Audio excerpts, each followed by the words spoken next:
बिस्मिल्लाहिर्रहमानिर्रहीम। शुरू अल्लाह के नाम से जो बड़ा मेहरबान नहायत रहम वाला है। नाजरीन, एक सच्ची कहानी ऐसे शख्स की जिसने नमाज पढ़ने वाले शख्स से दरियाफ्त किया कि क्या होगा अगर मरने के बाद हमें मालूम हो कि ना ही जन्नत और जहन्नम का वजूद है, ना ही कोई सज़ा और जज़ा है, फिर तुम क्या करोगे? इसका जो जवाब मिला वो बहुत ही हैरान कुन और ताजुब खेज है।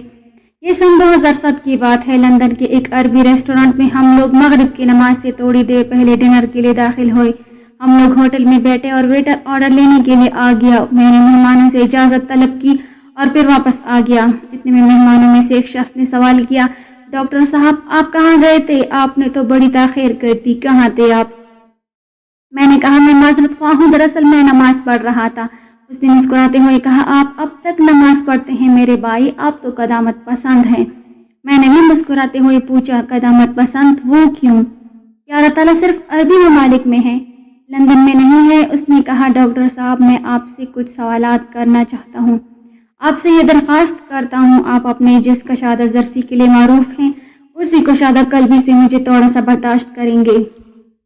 मैंने कहा, जी मुझे तो बड़ी खुशी होगी, लेकिन मेरी एक शर्त है। उसने कहा, जी फरमाएं। मैंने कहा, अपने सवालात मुकम्मल कर लेने के बाद तुम्हें हार या जीत का एतराफ़ करना पड़ेगा। उसने कहा, ठीक है, मुझे मंजूर है। मैंने कहा, चलो आप सवाल फरमाएं। उसने कहा, आप कब से नमाज पढ़ रहे हैं? मैंने कहा, 7 साल की उम्र से मैंने नमाज को सीखना शुरू किया और 9 साल की उम्र में पख्ता कर लिया। तब से अब तक कभी नमाज नहीं छोड़ी और आइंदा भी इंशाअल्लाह नहीं छोड़ूंगा। उसने कहा, ठीक है, मरने के बाद अगर आपको ये मालूम हो कि ना जन्नत और जहन्नम का वजूद है, ना ही कोई सज़ा और जज़ा है, फिर आप क्या करोगे? मैंने कहा, तुमसे किए गए अहद के मुताबिक पूरी कुशादा कल्बी से तुम्हारे सवालात का आखिर तक जवाब दूंगा। फ़र्ज़ करें नहीं जन्नत और जहन्नम का वजूद होगा, ना ही कोई सज़ा और जज़ा होगी, तो मैं हरगिज़ ही कुछ ना करूँगा, इसलिए कि दरअसल मेरा मामला ऐसा ही है जैसा कि हज़रत अली बिन अबू तालिब रज़ियल्लाहु अन्हु ने कहा था, इलाही ने तेरे अज़ाब के खौफ और जन्नत की आरज़ू में तेरी इबादत नहीं की, बल्कि मैंने इसलिए तेरी इबादत की है क्योंकि तू इबादत के लायक है। उसने कहा, और आपकी वो नमाज़ी जिसको 10वें साल से आपने पाबंदी के साथ पढ़ते आ रहे हैं, फिर आपको मालूम हो कि नमाजी और बेनमाजी दोनों बराबर हैं, जहन्नम नाम की कोई चीज़ नहीं है, फिर क्या करेंगे आप? मैंने कहा, मुझे इस पर भी कुछ पछतावा नहीं होगा, क्योंकि इन नमाजों को अदा करने में मुझे सिर्फ चंद मिनट लगते हैं, चुनांचे मैं उन्हें जिस्मानी वर्जिश समझूंगा। उसने कहा, और रोज़ा खुसूसन लंदन में, क्योंकि यहाँ रोज़े का वक्फा एक दिन में 18 घंटे से भी तजावज़ कर जाता है। मैंने कहा, मैं इसे रूहानी वर्जिश समझूंगा, चुनांचे वो मेरे रूह और नफ्स के लिए आला दर्ज की वर्जिश है। इसी तरह उसके अंदर सेहत से जुड़े बहुत सारे फ़वाइद भी हैं, जिसका फ़ायदा मेरी ज़िंदगी ही में मुझे मिल चुका है। और कई बैनुल अक़वामी गैर इस्लामी का भी ये मानना है कि कुछ वक्फे तक खाना पीना बंद करना जिस्म के लिए बहुत मुफीद और नफ़ा बख्श है। उसने कहा, आपने कभी शराब पी है? मैंने कहा, मैंने उसको कभी हाथ तक नहीं लगाया। उसने कहा, ताजुब से कहा, कभी नहीं? मैंने कहा, कभी नहीं। उसने कहा, इस जिंदगी में अपने आप को शराब नोशी की लज्जत और उसके खुमार की सरोवर से महरूमी के बारे में क्या कहेंगे, अगर आपके लिए वही ज़ाहिर हुआ जो मैंने फ़र्ज़ किया है? मैंने कहा, शराब के अंदर नफ़ा से ज़्यादा नुकसान है, और मैं समझूंगा कि मैंने अपने आप को इस नुकसानदार चीज़ से बचा लिया है और अपने नफ्स को उससे दूर रखा है। चुनांचे कितने ही लोग ऐसे हैं जो शराब की वजह से बीमार हो गए, और कितने ही लोग ऐसे हैं जिन्होंने शराब की वजह से अपना घर बार माल बाप सब तबाह बर्बाद कर लिए हैं। इसी तरह गैर इस्लामी इदारों के आलमी रिपोर्ट को देखने से भी ये पता चलता है कि वो भी शराब के असरात और उसको लगातार पीने के अंजाम से मुतनवा करती है। उसने कहा, हाँ, हज और उम्रे का सफ़र जब मौत के बाद आपको मालूम होगा कि इस तरह की कोई चीज़ नहीं है। मैंने कहा, मैं अहद के मुताबिक चलूंगा और पूरी कुशादा ज़र्फ़ी से तुम्हारे सवालात का जवाब दूंगा। मैं हज और उम्रे के सफ़र को एक खूबसूरत और तफरीही सफ़र से ताबीर करूंगा, जिसके अंदर मैंने हद दर्जे की फरहत और शादमानी महसूस की और अपने रूह को आलाइशों से पाक और साफ किया, जिस तरह तुमने अपने इस सफ़र के लिए किया है, ताकि तुम एक अच्छा वक्त गुजार सको और अपने अमल के बोझ और मामूलाती ज़िंदगी की थकान को दूर करके अपने रूह को ताजगी फराहम कर सको। वो मेरे चेहरे को कुछ देर तक खामोशी से देखता रहा, फिर गोया हुआ, आपका बहुत बहुत शुक्रिया कि आपने मेरे सवालात को बड़ी कुशादा कल्बी के साथ बर्दाश्त किया।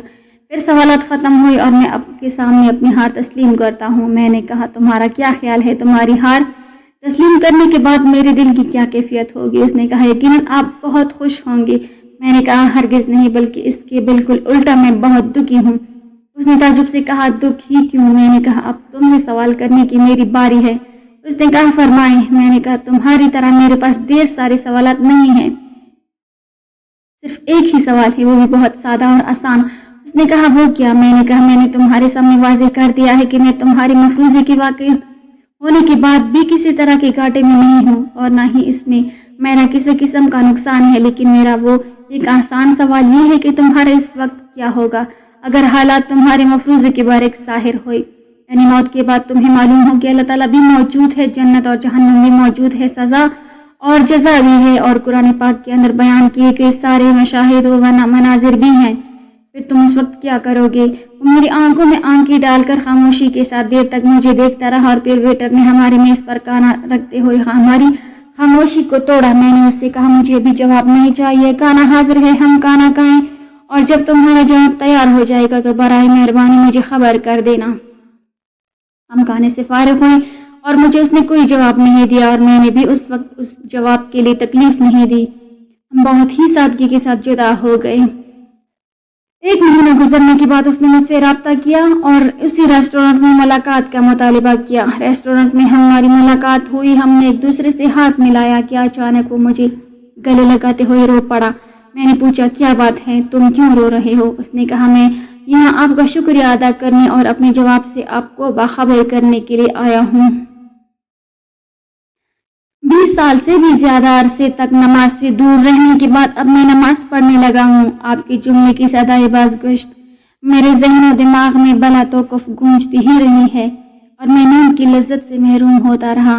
آپ نے میرے دل و دماغ اور جسم میں آتش فشاں چھوڑ دیا، اور وہ میرے اندر اثر کر گیا۔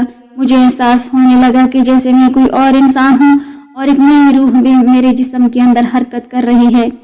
ایک بے مثال قلبی سکون میں محسوس کر رہا ہوں۔ میں نے کہا ہو سکتا ہے جب تمہاری بصارت نے تمہارا ساتھ چھوڑ دیا ہو تب ان جملوں نے تمہاری بصارت کو میں نے کہا ہو سکتا ہے جب تمہاری بصارت نے تمہارا ساتھ چھوڑ دیا ہو تب ان جملوں نے تمہاری بصارت کو بیدار کر دیا ہو۔ اس نے کہا بالکل ایسا ہی ہے، یقیناً جب میری بصارت نے میرا ساتھ چھوڑ دیا تو ان جملوں نے میری بصیرت کو بیدار کر دیا۔